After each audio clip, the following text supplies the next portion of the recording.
Bonjour, aujourd'hui c'est le 4 décembre. Bienvenue à notre méditation sur la grâce. Elle est toujours basée sur Éphésiens chapitre 2. Et je voudrais revenir sur ce en Christ qui apparaît dans ces textes de Paul. Nous avons vu que c'est quand même la base de notre foi, de ce que nous prêchons, de ce que nous partageons, et notamment à l'approche de Noël, nous pouvons dire que ce en Christ, c'est vraiment le centre de la foi chrétienne.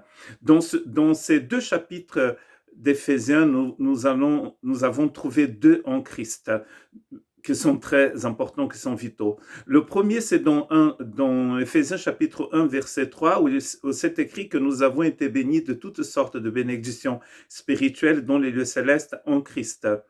Et le deuxième se trouve dans le chapitre 2, où il dit que Dieu nous a ressuscités en Christ. Nous sommes aussi assis dans les lieux célestes en Christ.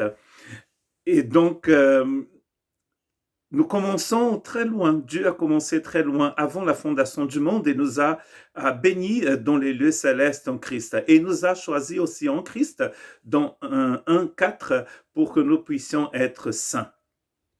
Ensuite, il a l'œuvre magnifique de l'incarnation, du ministère, de la passion du Christ pour que nous soyons vraiment en Christ, pour que ce qui est prévu depuis toujours puisse devenir une réalité dans notre vie.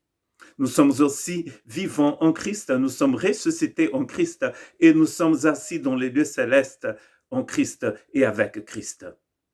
Vous voyez, tout en Christ. C'est pas étonnant que pour nous, la naissance du Christ à Noël soit vraiment une grande bénédiction, un grand cadeau que Dieu nous donne. Nous pouvons peut-être penser que c'est un mystère tout ça, que c'est mystique, c'est du mystère, ça fait partie de ces choses que nous n'allons jamais comprendre. Sauf que mystérium, ici dans les écrits de Paul, n'est pas quelque chose qui va rester caché pour toujours. Mais c'est quelque chose qui reste caché pour un temps, mais qu'un jour se révèle. Christ en vous, l'espérance de la gloire, dit Paul aux Colossiens, c'est le mystère révélé. Donc, c'est pas du mysticisme, c'est vital. Vital pour notre vie nouvelle avec lui, mais aussi pour la vie nouvelle que nous allons mener, que nous menions entre nous. Car c'est le but même de Paul ici aux Éphésiens de parler de la nouvelle société de Dieu. Donc, je suis uni au Christ et nous sommes unis les uns aux autres.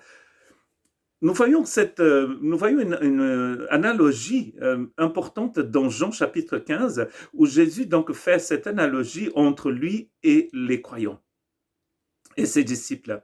Et dit, je suis le cep, mon père est le vigneron, et vous, vous êtes les sarments. Le sarment qui produit du fruit, c'est toi. Et tu peux produire du fruit quand tu es attaché et quand tu demeures attaché à ce cep. Nous allons trouver le verbe demeurer partout dans le chapitre 15 de l'évangile de Jean, notamment dans le verset 4 où il apparaît 4 fois. Sans moi, vous ne pouvez rien faire.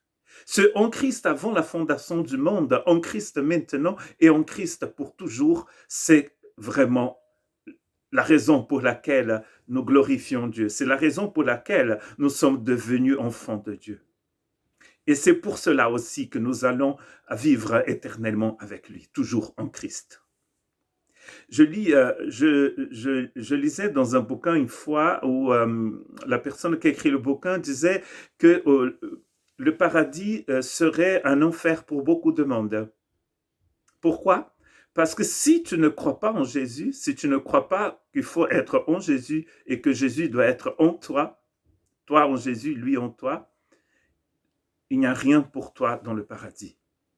Le temple, c'est le Seigneur. La lumière, c'est le Seigneur. L'arbre de vie, c'est le Seigneur. Le fleuve de vie, c'est le Seigneur.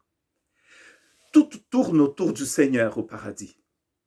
Sûrement un lieu magnifique, sublime, et nous, même dans nos rêves les plus fous, nous ne pourrons jamais voir ce que c'est avant d'y être. Mais le centre de tout cela, de la Nouvelle Jérusalem, c'est Jésus. Nous allons l'adorer, le voir, le contempler, être avec lui pour toujours. Donc, si tu n'aimes pas Jésus, si tu ne crois pas en lui, qu'est-ce que tu veux faire au paradis? En Christ, tout le temps, avant la fondation du monde, aujourd'hui et pour toujours, en Christ. Que Dieu vous bénisse.